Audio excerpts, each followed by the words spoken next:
Halifax. After decades of advocacy work, an Afrocentric Learning Institute in Halifax is putting down roots in a permanent home and making plans to grow. The Delmore Buddy Day Learning Institute (DBDLI), which researches and advocates for Black learning and offers resources to Black students, moved into a new building earlier this month. The Delmore Buddy Day Learning Institute recently took ownership of its own building on Cornwallis Street in Halifax, more than 20 years after the vision was born.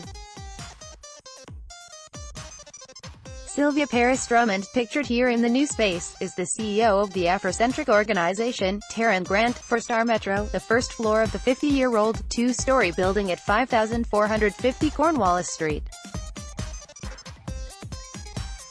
now has a bright and wide-open lobby adorned with dozens of West African Adenquer symbols, including those representing love, friendship, toughness and cooperation.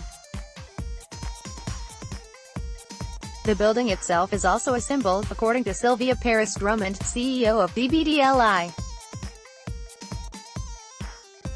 I think it's important for the African Nova Scotian community, the Black community, to have a structure that we own, she said, adding that it was significant for the DBDLI to stay in North End Halifax, where they rented a smaller space just up the block for the past 5 years. Article continued below. We can demonstrate to our elders, thank you for all the work that you've done, thank you for allowing us to stand on your shoulders, said Paris Drummond. And to the youth coming, look what's here now for you and what can take you into the future. Read more. Started in childhood, Lynn Jones' Black History Archive now draws researchers from across Canada and S. Officials say province needs more foster parents, especially Black Nova Scotians. Black municipal employees protest workplace racism outside Halifax City Hall. In more practical terms, the space houses offices for the organization's 7 staff, and large rooms for programming and community events. One long corridor is set up to act as a gallery to showcase African Nova Scotian artwork and artists. Jocelyn Dorrington, the chair of the DBDLI board, said she believes it is the first institute of its kind in Canada, and will attract people from all over the country interested in Afrocentrism and the African diaspora. Article continued below. It's not just African Nova Scotians, but anyone of African descent. And I hope that as much as we learn from the Institute, we hope and we trust, and I think we know that the larger community will also continue to learn as we learn, Dorrington said. Eventually, Paris Drummond said leasing out the second floor of the building could help the organization sustain itself financially.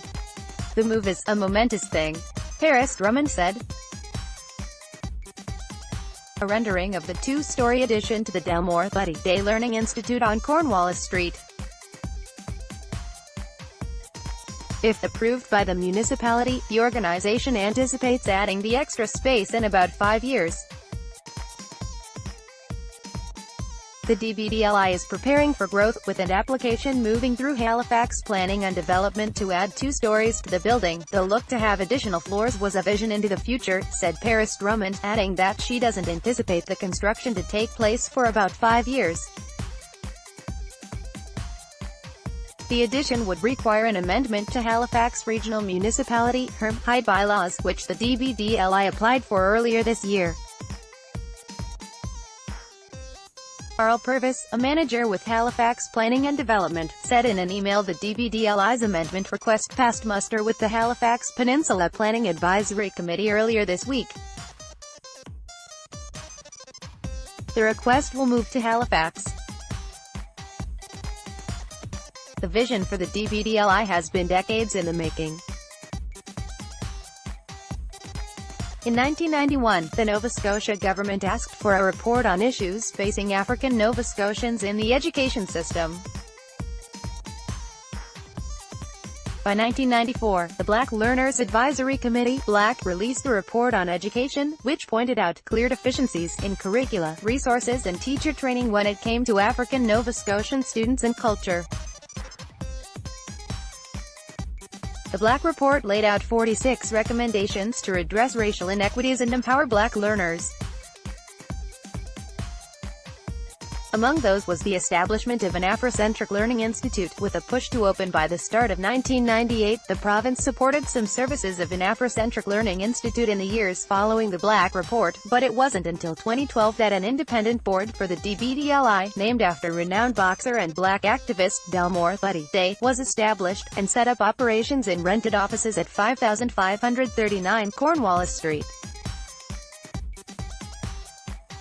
The Delmore Buddy Day Learning Institute's new lobby features West African Adinkra symbols on the walls, a nod to the roots of the Black learners the organization serves. Paris Drummond said members of Black and the African Nova Scotian community kept the dream of an Afrocentric Learning Institute alive in those intervening years, and advocated for its development. Dorrington is one of those folks, having participated in consultations with Black in the early 1990s, advocated for the Institute as an employee of the Education Department, and volunteered with the Institute before it even officially existed. The Institute started doing activities before there was a board in place, and before there was a building in place, she said. This has been a long time coming for the community. Since 2012, DBDLI has worked with the Nova Scotia Department of Education to add African Nova Scotian history and culture into curriculum. Paris Drummond said last year the DBDLI pushed for a book on Viola Desmond, an icon of Canadian civil rights from New Glasgow, NS. to be added to the reading list for grade 3 students across the province. From pre-primary all the way up past post-secondary, the DBDLI works with Black learners of every age. A fellowship program supports graduate work that could impact the community. Paris Drummond said one of the program's fellows just finished her doctorate. The grand opening of the DBDLI's new space is slated for September 21st, and will be open to the public.